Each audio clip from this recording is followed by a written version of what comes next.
Ar-Rahman Ar-Rahim Al-Malik. Assalamualaikum warahmatullahi wabarakatuh. Segala puji bagi Allah, ya hanya kepadanya kami memohon pertolongan dan mohon ampunan. Kami berlindung kepada Allah dari kejahatan dan keburukan amalan kami. Kami akan menayangkan video selanjutnya, kisah Nabi Ismail alaihissalam bagian ketiga. Jika ingin melihat kisah Nabi sebelumnya, Anda bisa cek video di channel kami atau klik link di deskripsi video kami. Allah Subhanahu wa Ta'ala kembali lagi menguji Nabi Ibrahim alaihissalam pada hal yang berkaitan dengan apa yang beliau cintai. Tatkala seseorang anak telah mencapai usia dewasa dan telah mampu untuk melanjutkan pekerjaan ayahnya, maka disitulah puncak kecintaan seorang ayah kepada anaknya. Maka saat itu Allah memerintahkan Nabi Ibrahim alaihissalam untuk menyembelih Ismail alaihissalam. Nabi Ibrahim alaihissalam berkata, "Hai anakku, sesungguhnya aku melihat dalam mimpi bahwa aku menyembelihmu, maka pikirkanlah apa pendapatmu." Nabi Ismail alaihissalam pun menjawab, "Hai bapakku, kerjakanlah apa yang diperintahkan kepadamu. Insyaallah kamu akan mendapatiku termasuk orang-orang yang sabar."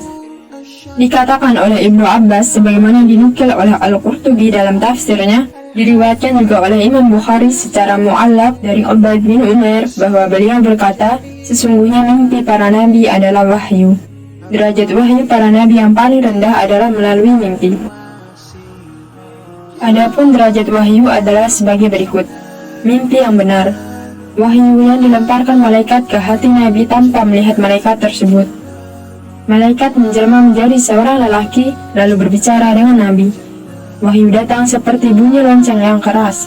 Malaikat datang dalam bentuknya yang asli. Allah wahyukan langsung sementara nabi di atas langit pada waktu malam Isra Mi'raj. Berbicara langsung dengan Allah tanpa perantara malaikat. Jadi wahyu melalui mimpi lebih rendah derajatnya daripada datangnya malaikat atau ilham langsung dari Allah, apalagi bertemu langsung dengan Allah Subhanahu wa Ta'ala. Meskipun perintah menyembelih sang anak datang melalui derajat wahyu yang terendah, namun Nabi Ibrahim alaihissalam sama sekali tidak ragu, tidak menanti mimpi datang untuk kedua atau ketiga kali, dan langsung menjalankannya tanpa membantah perintah Allah Subhanahu wa Ta'ala. Saat itu kira-kira umur Nabi Ismail alaihissalam belasan tahun, dan umur Nabi Ibrahim alaihissalam sekitar 100 tahun, dan tentu ia mulai lemah dan mulai bertumpu kepada sang anak. Saat itulah puncak kecintaan seorang ayah kepada sang anak. Namun ternyata Allah Subhanahu wa Ta'ala memerintahkan sang ayah, yaitu Ibrahim, untuk menyembelih sang anak. Ujian ini tentu lebih berat daripada ujian tatkala Nabi Ibrahim alaihissalam dilemparkan ke lautan api.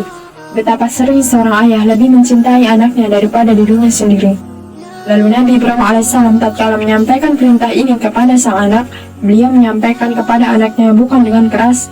Beliau tidak berkata, "Sesungguhnya Allah telah memerintahkanku untuk menyembelihmu, maka kamu harus taat." Akan tetapi beliau menyampaikannya dalam bentuk penawaran, "Maka fikirkanlah bagaimana pendapatmu."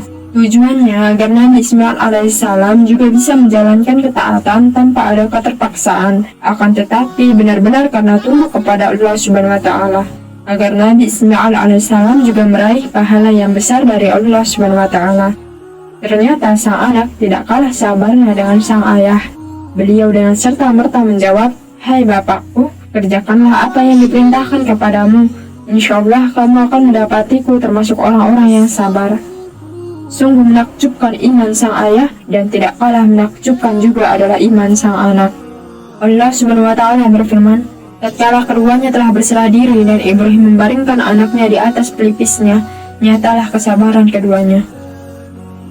Nabi Ibrahim alaihissalam membaringkan Ismail alaihissalam di atas pelipisnya agar ia tidak melihat wajah anaknya yang kesakitan tatkala proses penyembelihan berlangsung. Beliau juga khawatir mundur dari ujian berat ini. Demikian juga agar anaknya tidak melihat pisau yang tajam tersebut. Tatkala Nabi Ibrahim alaihissalam benar-benar akan menyembelih sang anak, dan sang anak benar-benar telah pasrah untuk disembelih, maka Allah Subhanahu wa Ta'ala telah mengetahui kesungguhan mereka berdua. Kemudian Allah Subhanahu wa Ta'ala berkata, "Hai Ibrahim, sesungguhnya kamu telah membenarkan mimpi itu. Sesungguhnya demikianlah kami memberi balasan kepada orang-orang yang berbuat baik." Artinya yaitu, "Wahai Ibrahim, angkatlah tanganmu, hentikanlah penyembelihan tersebut. Sungguh engkau telah menjalankan perintah dalam mimpimu, dan aku tidak perlu dengan darah anakmu." Sesungguhnya ini benar-benar suatu ujian yang nyata. Akhirnya Allah Subhanahu wa Ta'ala menurunkan tebusannya, dan kami tebus anak itu dengan seekor sembelihan yang besar. Kami abadikan untuk Ibrahim itu pujian yang baik di kalangan orang-orang yang datang kemudian, yaitu kesejahteraan dilimpahkan atas Ibrahim. Demikianlah kami memberi balasan kepada orang-orang yang berbuat baik. Sesungguhnya ia termasuk hamba-hamba kami yang beriman. Dan kami beri dia kabar gembira dengan kelahiran Ishak, seorang nabi yang termasuk orang-orang yang saleh. Terdapat khilaf di kalangan para ulama Islam tentang siapa sebenarnya yang disembelih oleh Nabi Ibrahim alaihissalam. Akan tetapi orang-orang Yahudi dan Nasrani sepakat bahwa yang disembelih adalah Ishak alaihissalam. Para ulama kaum muslim ada yang mengatakan bahwa yang disembelih adalah Ismail alaihissalam, dan ada pula yang berpendapat bahwa yang disembelih adalah Ishak alaihissalam. Akan tetapi pendapat yang paling kuat adalah pendapat yang menyebutkan bahwa Nabi Ismail alaihissalam yang disembelih. Hal ini berdasarkan alasan-alasan berikut. Pertama, yang menguatkan pendapat bahwa Ismail alaihissalam yang disembelih adalah karena Allah SWT lebih dulu menyebutkan tentang kehadiran Ismail alaihissalam daripada Ishak alaihissalam, sebagaimana yang disebutkan dalam surah As-Saffat. Sehingga kalau benar bahwa Ishak alaihissalam yang disembelih, maka tentu Nabi Ibrahim alaihissalam akan heran karena Allah SWT telah menjanjikan kenabian untuk Ishak alaihissalam. Lalu kenapa harus disembelih sebelum menjadi nabi? Kedua, Allah SWT telah berfirman dalam ayat yang lain, maka kami sampaikan kepadanya Sarah berita gembira tentang kelahiran Ishak, dan dari Ishak akan lahir putranya Yakub. Kabar gembira tersebut disampaikan kepada Sarah sebelum lahirnya Nabi Ishak alaihissalam, dan dalam kabar tersebut disebutkan bahwa Ishak kelak akan memiliki anak bernama Yakub. Maka jika dalam kondisi seperti itu, kemudian diperintahkan untuk menyembelih Nabi Ishak alaihissalam, maka tentu akan semakin mengherankan karena Allah SWT telah menjanjikan anak dari Nabi Ishak alaihissalam, yaitu Nabi Yakub alaihissalam. Ketiga, karena disebutkan dalam sebuah riwayat bahwa kambing yang menjadi ganti dari penyembelihan tersebut diletakkan di samping Ka'bah di Mekkah, sedangkan Nabi Ishak alaihissalam tidak berada di Mekkah melainkan di negeri Syam. Demikianlah beberapa alasan dan dalil yang menguatkan pendapat bahwa yang hendak disembelih oleh Nabi Ibrahim alaihissalam adalah Ismail dan bukan Ishak alaihissalam. Dan ini pun menjadi dalil tentang kemuliaan Nabi Ismail alaihissalam.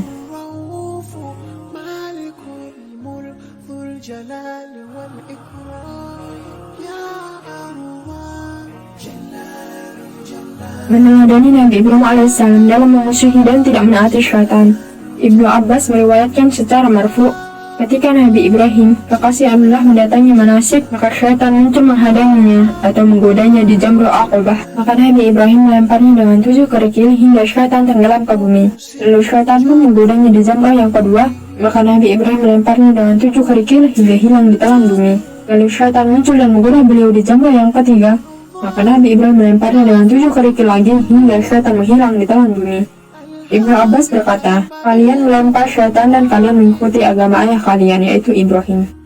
Dan riwayat yang lain, kemudian syaitan menggodanya di Jamrah yang tengah, maka Nabi Ibrahim melemparnya dengan 7 kerikil. Di sanalah Ibrahim membaringkan Ismail di pelipisnya, sementara Ismail memakai jubah putih, dan ia berkata, wahai ayahanda, tidak ada kain untuk mengkafankan aku kecuali baju ini. Maka bukalah bajuku ini agar engkau mengkafankan aku dengan bajuku ini. Maka Nabi Ibrahim mulai membuka baju Ismail, lalu beliau dipanggil dari arah belakangnya. Hai Ibrahim, sesungguhnya kamu telah membenarkan mimpi itu. Dan Ibrahim menengok ke belakang, tiba-tiba ada seekor domba yang putih bertanduk dan lebar matanya. Ibnu Hajar juga menyebutkan riwayat-riwayat bahwa di awal Islam tanduk domba tersebut masih digantungkan di mizab Ka'bah atau tergantung di dalam Ka'bah.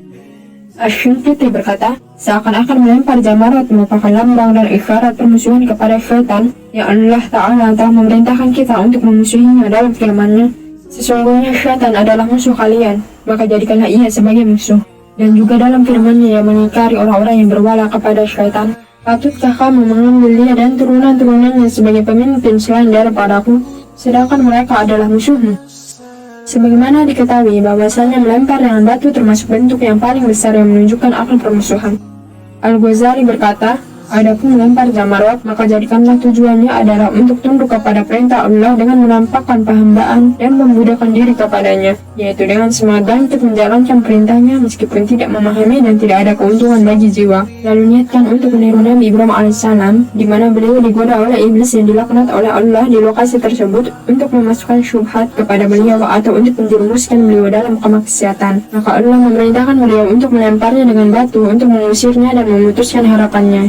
Jika terbesit di dalam benak kita bahwasanya syaitan memang menggoda Nabi Ibrahim dan disaksikan oleh Nabi Ibrahim, maka beliau pun melemparnya. Adapun aku, tapi syaitan tidak muncul menggodaku. Haruskah aku juga tetap melempar jamarot? Maka ketahuilah bahwa pikiran ini dari syaitan.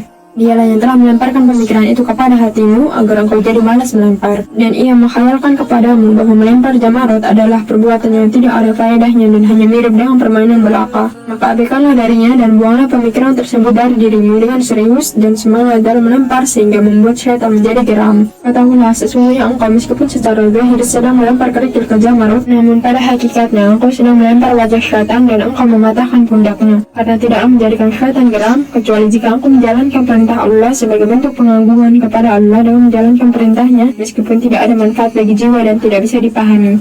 Kisah penyembelihan Nabi Ismail alaihissalam ini dijadikan sebab disyariatkannya hari kurban setiap tahun, yaitu setiap 10 Dzulhijjah. 10 Dzulhijjah dikenal dengan hari Idul Adha, dikenal juga sebagai hari An-Nahar yang disebut oleh Allah hari terbaik sepanjang tahun. Nabi Shallallahu Alaihi Wasallam bersabda, sesungguhnya hari teragung di sisi Allah Ta'ala adalah hari An-Nahar. Hari yang agung yang kita lalui setiap tahun selalu mengingatkan kita akan sebuah pengorbanan besar yang dilakukan oleh seorang ayah dan anaknya, yaitu Nabi Ibrahim dan Nabi Ismail alaihi wassalam.